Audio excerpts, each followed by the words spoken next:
Hello guys, and welcome back to today's video. My name is Zeke, the programming guy. In today's video guys, I want to show you how to find games on Poppo Life. Alright, so if you want to play games on Poppo Life but you don't know where to find them, this video I will show you how you can actually find games. So let's get started. First step you have to take is of course open your Poppo Life app and log into your account. Alright, so there are actually two ways to find games on Poppo Life. Alright, so the first one is from someone else's life, and the second one is from your live stream.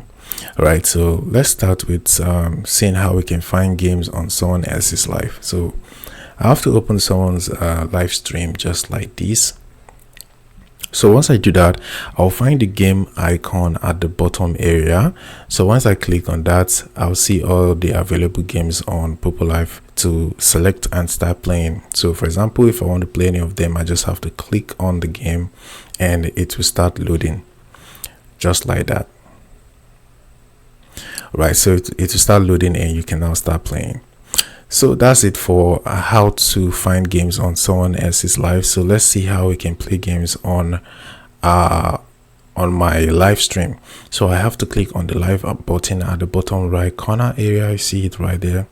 So once I click on that, next thing I'm going to see the game option at the bottom of my screen. So I have to select that, and then I will see all these games right here to select and start playing. So that's it. So this is how you can actually find games on Poppo Life. Though before you can start playing games on Poppo Life, you need to reach wet level 5 or wet level 4. You need to reach wet level 5 if you want to play game on your live stream, and wet level 4 if you want to play game on someone else's live stream. So that's it. Hope this video was helpful.